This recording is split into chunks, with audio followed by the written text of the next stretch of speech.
মরিয়া চেষ্টা, রাজনৈতিক গুরুত্ব নেই। আমি আবারও রিপিট করি, দুটো কারণে গেছেন। 2 বছর লাগবে বলে উনি অনেককে বলে গেছেন।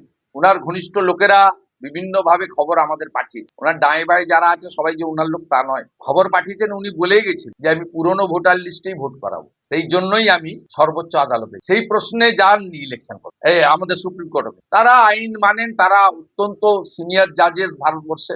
আইন সংবিধান মেনে ইলেকশন কমিশনকে 324 থেকে 326, মূলত 324 থেকে 329 মূল আমাদের RP act, representation of the মানে পিপুলস অ্যাক্ট, এই অ্যাক্টের মধ্যে ইলেকশন কমিশনের অধিকার ক্ষমতার মধ্যেই তারা এগুলো করেছে। তারা ভদ্রভাবে মুখ্যমন্ত্রীকে থামাতে চেয়েছিলেন, বলেছিলেন your advocate is very senior and competent, please allow. তা উনি তারপরেও যেসব করেছেন সবাই দেখেছেন এবং আলটিমেটলি প্রমাণ হয়েছে এসআইআর আটকানো, যেটি নবম SIR, not new.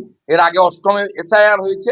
R second হচ্ছে উনি বাংলাদেশি মুসলিম অবৈধ অনুপ্রবেশকারী, যারা ভারতীয় নয়, যারা এখানে এসে আমাদের জমি দখল করছে, রেশন খাচ্ছে, চাকরি নিয়ে নিচ্ছে, 100 দিনের কাজের টাকা নিয়ে নিচ্ছে, আইন শৃঙ্খলার অবনতি করছে, নারী সুরক্ষা, কন্যা সুরক্ষা বিপন্ন হচ্ছে, ধর্মান্তকরণের কাজ হচ্ছে, ধর্মীয় উন্মাদনা বাড়ছে, মৌলবাদ জঙ্গিবাদের হাতে চলে যাচ্ছে, হরগোবিন্দ দাস, চন্দন দাসেরা খুন হচ্ছে, বেলডাঙ্গাতে পরপর উপর্যুপরি 2 দিন ধরে রাস্তা আটকে, জাতীয় সড়ক আটকে, ট্রেন আটকে, আজকে ভারতবর্ষের অভ্যন্তরে থেকে বাংলাকে অশান্ত করছে, জাতীয় সম্পত্তি নষ্ট করছে।